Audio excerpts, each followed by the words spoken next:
Mr. Speaker, today we have a unique opportunity to lend a hand to American manufacturers.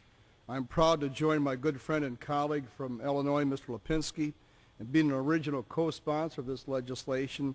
And in fact, when I chaired the Small Business Committee, we had field hearings in both his district and Mr. Davis's centered on the issue of manufacturing in America. As a co-founder and co-chair of the House Manufacturing Caucus, I cannot overstate the importance of manufacturing to America.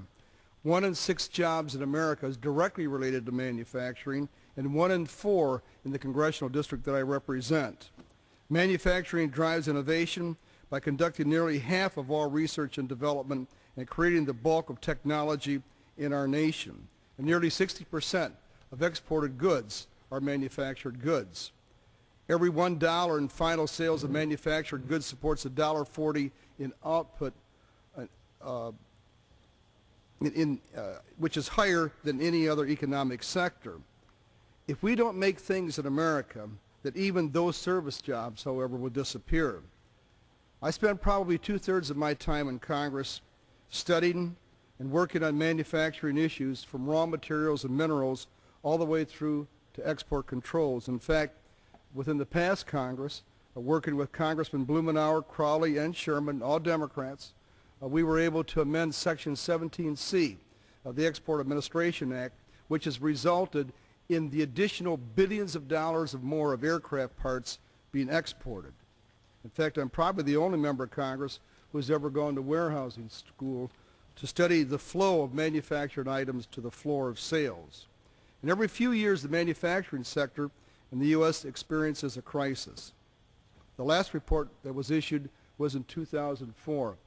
This chart right here represents probably 12 or 14 years of work in my office.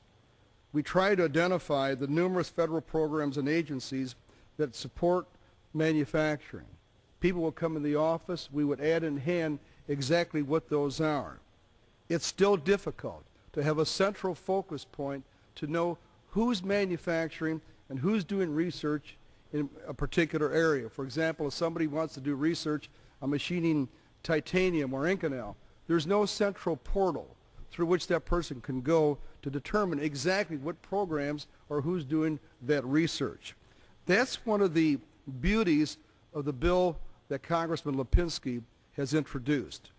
Why is it necessary to have a study? Because Americans need to know the importance of manufacturing. If we don't have manufacturing, agriculture and mining in this country, we become a third world nation.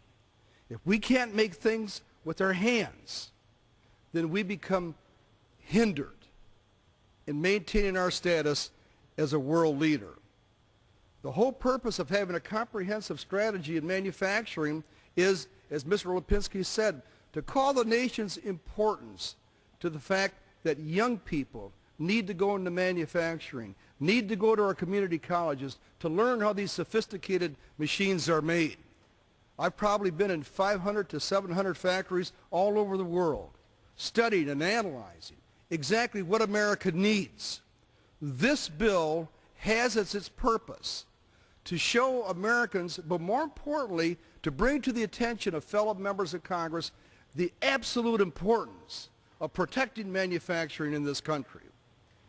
It is a great bill because what it'll do is it'll help identify those programs that exist, those that are working, and those that should be eliminated.